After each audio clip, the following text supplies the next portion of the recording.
और ये कभी नहीं चाहते, ये आपको हमेशा सेवक बनाकर रखना चाहते हैं, आपका शोषण करना चाहते हैं, आपके हक अधिकारों को छीनना चाहते।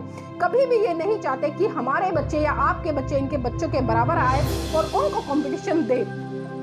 अगर मैं ये कहूंगी कि ये भी आरएसएस का दूसरा रूप है, तो इसमें साथियों आपको किसी भी तरह का संदेह नहीं होना चाहिए, क्योंकि समय समय पर हम अरविंद केजरीवाल जी को देखते आए, उनकी स्टेटमेंटों को सुनते आए हैं और खासकर उनके जितने भी विधायक हैं उनको भी देखते आए हैं। आप बिल्डिंग खड़ी कर लीजिए, बिल्डिंग खड़ी करने से क्या होता है, जब तक आप अच्छी शिक्षा नहीं देंगे और अच्छी शिक्षा देकर बच्चों का भविष्य का निर्माण नहीं करेंगे, तब तक इन बिल्डिंगों का कोई फायदा नहीं है।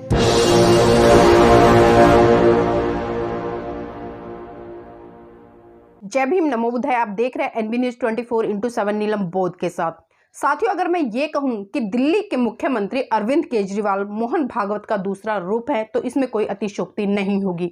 जी हां, जिस तरह से मोहन भागवत लगातार हिंदू धर्म को प्रचारित व प्रसारित करने का काम कर रहे हैं और लगातार भारत देश को हिंदू राष्ट्र बनाने पर तुले हुए हैं, उसी दिशा में दिल्ली के मुख्यमंत्री केजरीवाल जी भी बढ़ चढ़कर अपना सहयोग देते नजर आ रहे हैं। साथियों, जिस तरह से आप सबने सोशल मीडिया पर देखा होगा कि कल अयोध्या में अरविंद केजरीवाल जी गए और उन्होंने सरयू नदी पर आरती की और आरती करने के बाद उन्होंने सोशल मीडिया से एक ट्वीट भी किया और अपनी फेसबुक से भी उन्होंने कुछ इस तरह से लिखा। भगवान श्री राम की पवित्र जन्म स्थली अयोध्या नगरी में श्री राम लला के भव्य दर्शन पर आशीर्वाद लिया। हनुमानगढ़ी में श्री बजरंगबली के दर्शन भी किए। भगवान श्री रामचंद्र जी की आराधना कर सभी देशवासियों के स्वस्थ जीवन एवं सुख समृद्धि की प्रार्थना की। जय श्री राम। अब आपके मन में ये विचार आ रहे होंगे कि आखिर मैं ये चीजें पढ़कर क्यों बता रही हूँ, या मैं जो अरविंद केजरीवाल जी अयोध्या गए हैं, जो उन्होंने सरयू नदी पर आरती की है, मैं उसकी चर्चा क्यों कर रही हूँ। साथियों, इसके पीछे बहुत बड़ा कारण है। साथियों, आज अरविंद केजरीवाल जी ने अपने सोशल मीडिया से और अपने जितने भी दिल्ली सरकार में विधायक है उन सभी के पेज से लाइव किया और लाइव कर उन्होंने बताया कि दिल्ली में लॉकडाउन के लगने से पहले जिस तरह से दिल्ली सरकार बुजुर्गों के लिए तीर्थ यात्रा का आयोजन कर रही थी, उसी दिशा में आगे कदम बढ़ाते हुए अरविंद केजरीवाल जी 1 महीने बाद दिल्ली में मुख्यमंत्री तीर्थ यात्रा योजना का आयोजन दोबारा से करने जा रहे हैं। तो आइए आपको मैं दिखाती हूँ कि उस वीडियो में उन्होंने क्या क्या कहा, आप खुद सुनिए। सबको नमस्कार। अभी थोड़ी देर पहले हमारी कैबिनेट की मीटिंग हुई। मुझे सभी दिल्ली वासियों को ये बताते हुए बेहद खुशी हो रही है कि कैबिनेट की मीटिंग में ये प्रस्ताव अप्रूव किया गया है कि जो दिल्ली की हमारी योजना है मुख्यमंत्री तीर्थ यात्रा योजना, उसमें अयोध्या को भी शामिल कर लिया गया है। अभी तक इस योजना में जगन्नाथपुरी, उज्जैन, शिरडी, अमृतसर, जम्मू, द्वारका, तिरुपति, रामेश्वरम, हरिद्वार, मथुरा, बोधगया, ये स्थान शामिल थे। अब इसके अंदर अयोध्या को भी शामिल किया गया है, यानी कि हमारे दिल्ली के जो बुज़ुर्ग अयोध्या में रामलला का दर्शन करना चाहेंगे, उनको दिल्ली सरकार फ्री में अयोध्या के दर्शन करवा के लेके आएगी। अभी तक इस योजना के तहत 35,000 लोगों को तीर्थ यात्रा हम करवा चुके हैं। तो आज मुझे बेहद खुशी है। मैं कल खुद रामलला के दर्शन करके अयोध्या से लौटा हूँ और मैंने भगवान से वहाँ यही मांगा कि आपने मुझे बहुत कुछ दिया है प्रभु, और मैं जितना कुछ मेरी ताकत में, मेरी क्षमता में है, मैं पूरी कोशिश करूँगा कि ज़्यादा से ज़्यादा लोगों को अयोध्या ले जाके रामलला के दर्शन कराऊँ। सबका श्रवण कुमार बन के एक तरह से सबको दर्शन कराऊँ। साथियों, आपने वीडियो को बड़े ध्यान से सुना होगा, मैं ऐसी उम्मीद करती हूं। और अब मैं अपनी बात को आगे बढ़ाते हुए आपको बताना चाहूंगी कि दिल्ली के मुख्यमंत्री अरविंद केजरीवाल जी क्यों इस तीर्थ यात्रा को अब दोबारा से शुरू कर रहे हैं। साथियों, जैसा कि आप सभी को पता है कि अभी 2022 में दिल्ली में नगर निगम के चुनाव होने जा रहे हैं और उसी के साथ साथ भारत के 5 राज्यों में भी विधानसभा के चुनाव है, जिसमें कि सबसे बड़ा जो राज्य आता है वो आता है उत्तर प्रदेश। और यही चीजें हैं कि उत्तर प्रदेश में भी आम आदमी पार्टी चुनावों में अपना हाथ आजमाएगी। साथियों, अब मैं आती हूँ सबसे महत्वपूर्ण कड़ी पर। जो आज भी हमें गोदी मीडिया के माध्यम से लगातार कोरोना के जो केसेस है वो दिखाए जा रहे हैं, अलग अलग तरह की बीमारियों से लोगों को भयभीत किया जा रहा है, लेकिन आज उसी कड़ी में मुख्यमंत्री तीर्थ यात्रा का आयोजन दोबारा से चालू करने जा रहे हैं। साथ ही सोचने वाली बात है कि जिस तरह से आज भारतीय जनता पार्टी लगातार इस देश में हिंदू राष्ट्र की स्थापना के लिए यथासंभव प्रयास करे, उसी कड़ी में अरविंद केजरीवाल जी भी इनका साथ निभा रहे हैं। साथ ही आपने देखा होगा कि जिस तरह से अभी दिल्ली में विधानसभा के चुनाव हुए थे और जब चुनाव के नतीजे आए तो उस समय दिल्ली के मुख्यमंत्री अरविंद केजरीवाल जी ने हनुमान चालीसा का जगह जगह आयोजन किया इनके विधायकों ने। उन्होंने कहा कि अगर भारतीय जनता पार्टी जय श्री राम से जीत सकती है तो हमारे पास भी हनुमान जैसे शक्तिशाली भगवान हैं, हम उनके सहारे अपनी नैया पार लगाएंगे। और उन्होंने चुनाव जीतने के बाद साफ साफ ये कहा था कि श्री राम पर भारी पड़े हनुमान।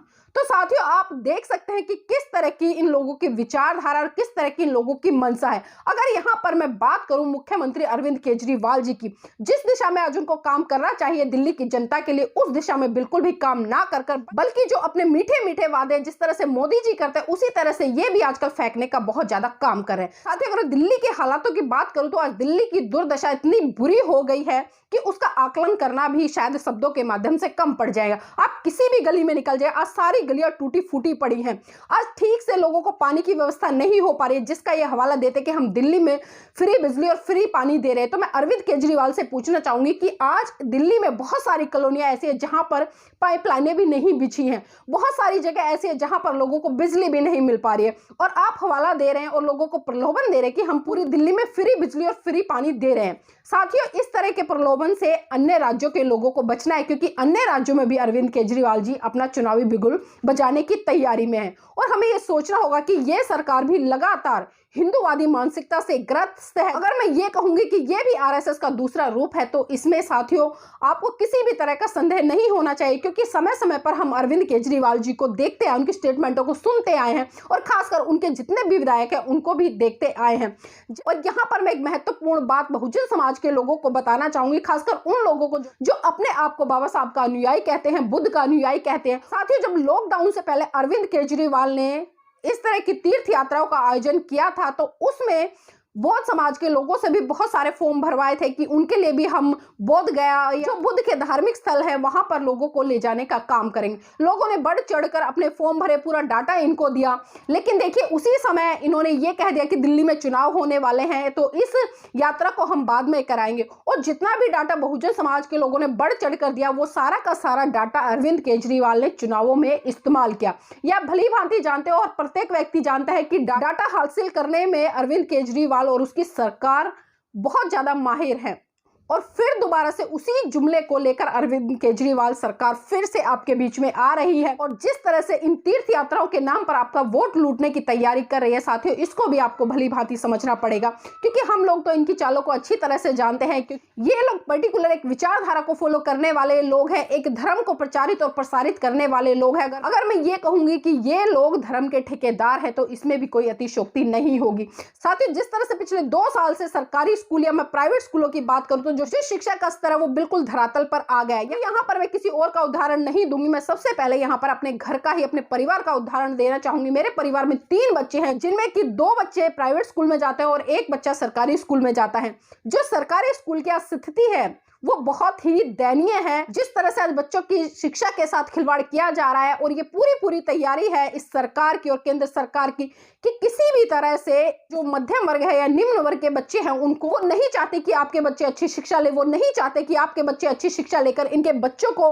कंपटीशन दे, क्योंकि ये अच्छी तरह से जानते हैं जिस दिन बहुजन समाज के बच्चे पढ़ गए, लिख गए और अच्छी शिक्षा उन्होंने हासिल कर दी तो वो इनके बच्चों की बराबरी कर लेंगे। और ये कभी नहीं चाहते, ये आपको हमेशा सेवक बनाकर रखना चाहते हैं, आपका शोषण करना चाहते हैं, आपके हक अधिकारों को छीनना चाहते, कभी भी ये नहीं चाहते कि हमारे बच्चे या आपके बच्चे इनके बच्चों के बराबर आए और उनको कंपटीशन दे। और इसी के साथ साथ साथियों मैं यहाँ पर प्राइवेट स्कूलों का भी उदाहरण दूंगी। जिस तरह से आज प्राइवेट स्कूल भारी भरकम फीस से लोगों की जेबों को लूटने का काम कर रहे हैं, ये भी आप भली भांति जानते हैं। और इसका उदाहरण साथियों मैं अपने ही परिवार से देना चाहूंगी। मेरे परिवार में 3 बच्चे हैं, 2 बच्चे प्राइवेट स्कूल में जाते हैं और 1 बच्चा सरकारी स्कूल में जाता है। अगर मैं पिछले 2 साल की बात करूं तो जो बच्चों का स्तर हो गया है वो वास्तव में बहुत ही दयनीय स्थिति में है। हम घर पर भी मेहनत करते हैं, ट्यूशन पर भी मेहनत कराते हैं, लेकिन जो रिजल्ट बच्चों का आना चाहिए वो रिजल्ट नहीं आ रहा है। जिस कंपटीशन के तहत बच्चे एग्जाम में बैठते हैं वो कंपटीशन बिल्कुल सरकार ने खत्म कर दिया है और ये सरकार की मिली भगत है। अगर मैं बात करूं तो पिछले शायद 1 या 1.5 महीने पहले ही दिल्ली सरकार ने स्कूलों को खोलने का निर्णय लिया था, लेकिन उसमें भी सरकार ने कुछ नियम बनाए थे। आपकी जानकारी के लिए बता दूं, मेरा बेटा 10th क्लास में पढ़ता है और जो 10th क्लास की एजुकेशन होती है वो हर बच्चे के भविष्य के लिए कितनी महत्वपूर्ण होती है, क्योंकि 10th के बाद ही बच्चा अपनी दिशा और दशा निर्धारित करता है कि उसको किस फील्ड में जाना है, कौन सी दिशा में जाना है और कौन से फील्ड के लिए उसको पढ़ाई करनी है। लेकिन जिस तरह से दिल्ली की सरकार शिक्षा के नाम पर खाली झुनझुना बजाने का काम कर रही है, तो उससे आप भली भांति समझ सकते हैं साथ कि ये सरकार आपके बच्चों के भविष्य को किस दिशा में लेकर जा रही है। वो जानकर आश्चर्य होगा कि 1.5 महीने में मेरा बेटा सिर्फ मात्र 4 बार स्कूल गया है। एक हफ्ते में सिर्फ 1 क्लास लगती है और कई बार तो क्या होता है कि जो अगला हफ्ता होता है वो भी स्किप कर दिया जाता है। तो इससे आप समझ सकते हैं कि सरकार किस दिशा में काम कर रही है। क्या पूरे साल में 4 दिन स्कूल में जाकर बच्चा 10th में अच्छे मार्क्स ला सकता है या वो अपने पर्सनल एफर्ट्स कर सकता है? क्योंकि जब बच्चा स्कूल जाता है तो हमें पता है कि 5 घंटे बच्चा स्कूल में स्पेंड करके आता है, तो कम से कम 4 घंटे तो वो अपनी एजुकेशन पर ध्यान लगाता है। साथ ही हमें समझना चाहिए कि जिस तरह से मोदी जी ने देश का बेड़ा गर्क कर रखा है, उसी दिशा में दिल्ली के मुख्यमंत्री अरविंद केजरीवाल जी भी लगे हुए हैं। साथ ही दिल्ली सरकार ने कुछ स्कूलों में अच्छी बिल्डिंगें बनाकर और उनको आज प्रसारित करने का काम करे कि देखिए हमने शिक्षा के क्षेत्र में दिल्ली में कितना अच्छा काम किया है। आप बिल्डिंग खड़ी कर लीजिए। बिल्डिंग खड़ी करने से क्या होता है, जब तक आप अच्छी शिक्षा नहीं देंगे और अच्छी शिक्षा देकर बच्चों का भविष्य का निर्माण नहीं करेंगे, तब तक इन बिल्डिंगों का कोई फायदा नहीं है। क्योंकि बिल्डिंगों का निर्माण भी तभी अच्छा लगता है जब बच्चों के भविष्य के लिए उच्च शिक्षा का प्रावधान आप लोगों ने किया हो। खाली 2-4 स्कूल बनाने से और उनका मॉडल पूरे भारत देश में दिखाने से काम नहीं चलने वाला है। तो यहाँ पर मैं बहुजन समाज के लोगों से कहना चाहूंगी, साथियों इन लोगों की चालों को समझिए। और अपनी बात को खत्म करते हुए साथियों मैं सिर्फ इतना ही कहना चाहूंगी कि आपको इन राजनीतिक लोगों की भाषा को समझना चाहिए, किस दिशा में बात करते हैं और किस उद्देश्य को लेकर बात करते हैं। और जिस तरह की बातें अरविंद केजरीवाल जी करते हैं भावनात्मक रूप से, पता नहीं उन्हें आम जनता के दुख दर्द से कितनी पीड़ा होती है। साथियों ये सिर्फ इनके ड्रामेबाजी हैं, सिर्फ इमोशनल ड्रामा मैं कहूंगी, और खासकर अरविंद केजरीवाल इन ड्रामों में बहुत ज्यादा माहिर हैं। तो दिल्ली की जनता के लिए एक विशेष अपील है साथियों, अपने वोट का सदुपयोग करें, सही इस्तेमाल करें। और इस तरह के जो सांप्रदायिकतावादी विचारधारा के लोग हैं, जो पर्टिकुलर किसी धर्म विशेष को आगे बढ़ाने की बात करते हैं, उनसे आपको बचकर रहना है। वोट आपका है, क्योंकि आपके बच्चों को अच्छी शिक्षा मिल जाएगी। अगर आप अपनी सरकार बना लोगे तो स्वाभाविक सी बात है आप अपने लिए अच्छे काम करा पाओगे। लेकिन जरूरत है साथियों आपको इन जैसे सांप्रदायिक लोगों से बचने की। जय भीम, नमो बुद्धाय।